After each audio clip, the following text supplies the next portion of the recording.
right, let's do, as we put the Cowboys season in our rearview mirror, let's do some postseason awards, shall we, gentlemen, before we get into some offseason questions. Cowboys MVP award. Who we giving this one to? I think it is pretty obvious who should get the MVP, but I do want to ask you fellas as well. Who do you think should get the Cowboys MVP? Can be anybody. Offensive player, defensive player. Heck, if you want to give it to a long snapper, Brian Broaddus, you could do so. No, I won't give it to this long snapper because there were some issues on the some of the operations that they had that cost them a point or two. I think it's very easy to give it to Micah Parsons just because of the type of season that he's had. I think at the end he had to battle really, really hard to get some of his rushes. Teams were just kind of figuring things out, and they were putting resources towards him. I think the what I would probably pick then would be CeeDee Lamb, and I would say that just because I think he put to bed the questions about him being a number one overall receiver or number one receiver for your team. So I would probably go the direction of CeeDee Lamb on this one.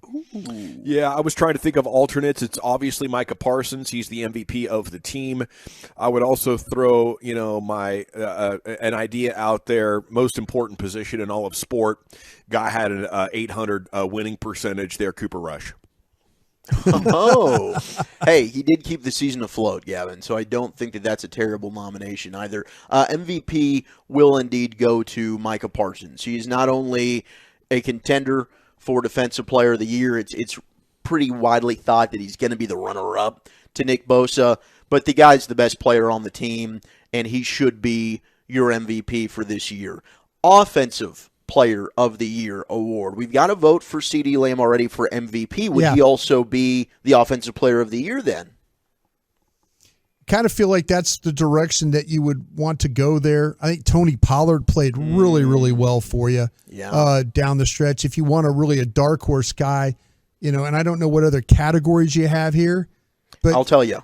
We got Defensive Player of the Year, Rookie of the Year, Most Improved, and then Coach of the Year. Okay, the Rookie of the Year then is going to be Tyler Smith then.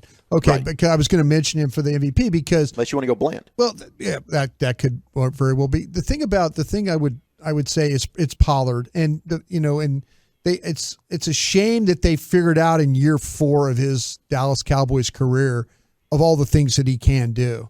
I wish this was something from the jump. That when we were all watching him play at Memphis and they said, hey, throw him the ball, do this with him, hand him the ball. I think he put a lot of things to rest by the way he played this year. So I would go with him. I know CD and stuff like that, but man, Pollard had an incredible year. He really did. A lot of good choices there. CeeDee Lamb and Tony Pollard, I could see giving it to them as a tie.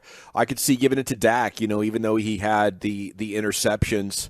He just plays quarterback at a pretty dang high level on a down-in, down-out basis, and I don't think it'd be a huge mistake to give it to Dak Prescott because of how he led the offense in the 12 games that he played. I guess if you wanted to be cute, we got to look at Terrence Steele because look at how the run game fell off without him. Good point. So Good point. I just want to throw him out there as like an honorable mention. Good point. Yeah. Absolutely. Tony Pollard does get the award. I do think CeeDee Lamb, though, for all the reasons that you mentioned for MVP, Brian, certainly could also get this thing. But nearly 1,400 scrimmage yards for Tony Pollard. He didn't even have the full workload because he had a nearly 50-50 split with Zeke. But he was electric, and he was a difference maker, and you could tell how much of a loss it was in that playoff game when he went down. All right, Rookie of the Year, Tyler Smith.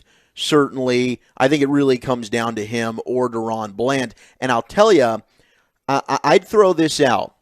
If we have Micah Parsons as MVP, I wouldn't be objective to giving DaRon Bland even Defensive Player of the Year if you gave Tyron Smith Rookie of the Year with how darn important DaRon Bland became at the end of the season, considering you didn't have another corner opposite Trayvon Diggs.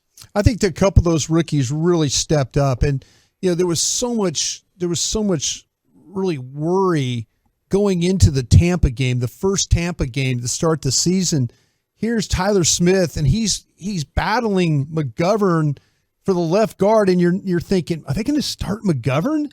And then all of a sudden, Tyron Smith gets hurt, and you're like, no, we're going to kick Tyler Smith out. He's done it. And they're telling us, oh, he's done it before. He's done it, this, that, and the other. And you're like, but wait a minute, you played him at left guard the whole time. We didn't see any reps. OTAs, mini camps, yeah, there was some going back and forth, but during training camp, I didn't remember one rep that he got at left tackle. And so for him to come out and play the way he did, but your point about Bland, I mean, it was like there was like a lot of that for him to get those interceptions, to be in the places that he was, to make tackles, to be physical like he was, to cover as well as he did.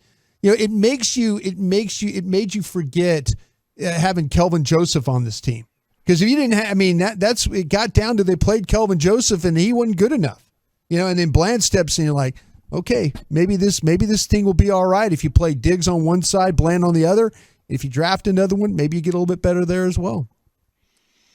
Yeah, I'm real happy with what Deron Bland did, but I think there's a number of defensive players that are more important than him, and then but I appreciate the exercise in trying to look for different options. It's clearly Tyler Smith, who improved every week he was here throughout the season, and by the time he was done, he was playing multiple positions at a really high level as the playoffs approached. Yeah, so we go Tyler Smith with Rookie of the Year there, and then Most Improved Player. This one's interesting. I went with Tyler Biadasz for the most part the entire season on our show. I thought week to week, I thought Tyler Biadasz got better. I thought this was his best season by a mile, and maybe he takes another step with a new offensive line coach. But there is another player that's being mentioned here, and I wonder what you guys think as well. Did they mention McGovern? Is that what they're going to say? It's Israel Mukuamu. I still think it's the center Biadasz. I mean, there were a lot of. It got to the point last year during the draft, we were working on it, and we were talking about drafting the Iowa center. When you got down to 26, 27, wherever they picked down there, and we're like, oh, they got to take this Iowa center. Boy, that'll upgrade this. We're talking all that, and they passed. And so it was like, okay, well, let's see what they got in Biadasz then. But he got better. He went from being, I felt like, maybe a liability when it came to awareness or adjustments, to being a guy that you could absolutely count on him playing very well for you game in and game out. He's in the dang Pro Bowl. Yeah. Yeah. He is in the dang Pro Bowl, isn't he? And then finally, Coach of the Year. And Dan Quinn gets the vote here. Hard to go with anybody outside of Dan Quinn, but maybe there's a position group that really stood out to you as, hey, this guy deserves some love. But otherwise, I do think Dan Quinn might be a runaway for Coach of the Year from the Cowboys. What's not to love? He checks all the boxes, and the players love playing for him. He's a problem solver. He'll take you as a player and put you in the best position to succeed, instead of taking you and trying to fit him in a preconceived box for what he wants the ideal player at that position to look like. He's just an absolute stud through and through, and the Cowboys are lucky to have him. I think he's the best assistant coach for any team in the game. Yeah, I think that Aiden Durdee would be the guy for me, the defensive line coach. I like that name. This team got gashed. They were really good rushing the passer. They got gashed early in the running game. There were a lot of questions about how well they were going to play the run. Could they play better? I think the defensive line got better. Now Van Der Esch helps at the linebacker. Wilson and Kearse help at the safety position. But this defensive line, once they added Hankins and all that, they kind of shored some things up. I felt like that they got better as a group, so I'm going to give the defensive line coach a lot of credit for. And I know that Dan helps teach the defensive line, but Aiden Durdee, he did a great job of, like I say, as a pass rusher and as a run defender. That group, what they did in that San Francisco game was super impressive. You had to do a great job to not get fired this year. Yeah, and that's the truth. Yeah.